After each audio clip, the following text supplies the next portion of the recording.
December 2001, a highly secretive startup, bankrolled by $90 million in venture capital, is already making massive waves before it even has a public name.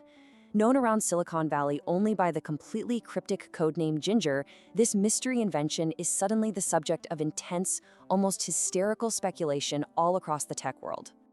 When New York Times journalist John Markoff finally breaks the story, the quotes he's getting are just staggering. I mean, the creator is out there claiming this device is going to be bigger than the internet. And the heavyweights of tech? They completely agree with him. Steve Jobs reportedly says it's going to reshape our cities entirely. John Doerr, the legendary venture capitalist, he boldly predicts it's going to hit $1 billion in revenue faster than any company in the history of business. So with $90 million on the line, the public imagination just runs totally wild. People are literally guessing that Ginger has to be a personal hovercraft or, maybe some revolutionary new hydrogen-powered car. The hype leading up to this thing is absolutely deafening. But when the inventor, Dean Kamen, finally pulls back the curtain live on ABC's Good Morning America, the world doesn't see a hovercraft. What they see is a guy standing on what basically looks like a motorized hand truck. It's a two-wheeled, self-balancing electric scooter, officially dubbed the Segway Human Transporter. And instead of wild, rapturous applause, the silence that follows the big reveal is absolute. Now, it's super easy to look back today and just laugh at it, right? But hold on, because here's an unexpected detail that completely shifts the perspective on this entire story. Dean Kamen was no stereotypical Silicon Valley tech bro out there peddling snake oil. He wasn't a software guy pivoting to hardware for a quick buck. He was a bona fide medical engineering genius. The sheer scale of his legitimate, life-saving contributions is honestly staggering. Check this out. As a college dropout, Kamen invented the very first portable insulin pump when he was just 19 years old. He followed that up with a portable dialysis machine, a water purification system for developing nations, and the iBot, which is this incredible, mind-blowing stair-climbing wheelchair. The guy holds over 1,000 patents. And the Segway? It was actually born directly from that exact same brilliant iBot gyroscopic technology, just miniaturized for the masses. Underneath the hood, the engineering was genuinely flawless. You had 5 gyroscopes, 2 tilt sensors, and a whole cluster of microprocessors making real-time adjustments 100 times every single second, just to keep the rider completely upright. You just lean forward to go and lean back to stop. Riders back then said it actually felt like a seamless extension of their own body. So the absolutely crucial point here is that Kamen's vision wasn't just to sell a fun little scooter. He wanted to spark a literal urban revolution. He wanted to entirely replace the 2-mile car commute, totally redesign city sidewalks, and eliminate the emissions that were choking our streets.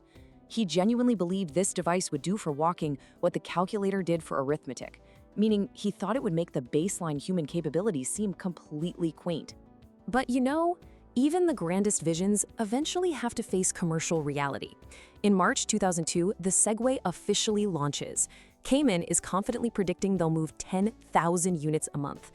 Instead, the crushing reality hits them like a brick wall. They sell fewer than 6,000 units in the entire first year. They had built a magnificent, perfectly engineered solution to a problem that literally nobody actually had. And when you look at it, the math simply didn't work.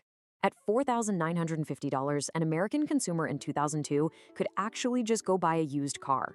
A car that goes 50 miles per hour, travels hundreds of miles on a single tank, and, carries your groceries and your friends out of the rain. The Segway, well, it topped out at 12.5 miles per hour, had a 15-mile range, weighed 80 incredibly awkward pounds, and could only carry you. Worse than that, it existed in this complete legal no man's land. Because it was 80 pounds and went 12 miles an hour, pedestrians were absolutely terrified of sharing the sidewalk with it. But obviously, it was way too slow to survive on the actual road with cars. Our cities completely lacked the infrastructure for it. There were no bike lanes, no parking racks, no charging stations, nowhere for this thing to actually belong. And the cultural backlash? Oh man, it was brutal, and it was immediate. It definitely didn't become the sleek tool of the urban revolutionary. Instead, it became a punchline. Magazine covers ruthlessly mocked it, showing these awkward executives in suits riding them around, basically branding the Segway as the ultimate $5,000 midlife crisis. Very quickly, the Segway devolved into the official vehicle of the powerless pretending to have authority. It got totally relegated to guided tourist groups and mall security guards. And that image, it was permanently cemented into the cultural consciousness by the 2009 comedy Paul Blart Mall Cop. Every single joke in that movie landed perfectly, because the grandiose, world-changing promises Kamen made initially made the mundane, dorky reality so hilariously stark. By 2009, cumulative sales over 7 long, agonizing years had barely scraped 50,000 units. And just to put that in perspective for you, 50,000 is the exact number Dean Kamen originally promised his investors he would sell in his first 5 months. But wait, because the story doesn't just quietly fade out with a whimper in a suburban shopping mall. There is actually a dark, almost grimly poetic chapter to this company's history that absolutely nobody could have seen coming. September 2010, West Yorkshire, England. Jimmy Heselden, a British millionaire who had literally just purchased the Segway company 10 months prior, is out riding his device along a rugged riverside path near his estate. He comes around a corner and encounters a dog walker. In a polite attempt to reverse and give the walker the right of way, he loses his balance, rolls backward, and accidentally plunges off the edge of a cliff to his death. The owner of the Segway company killed by his own Segway. The irony of that was so overwhelmingly darkly perfect that conspiracy theorists online absolutely refused to believe the official inquest's finding. But it was true.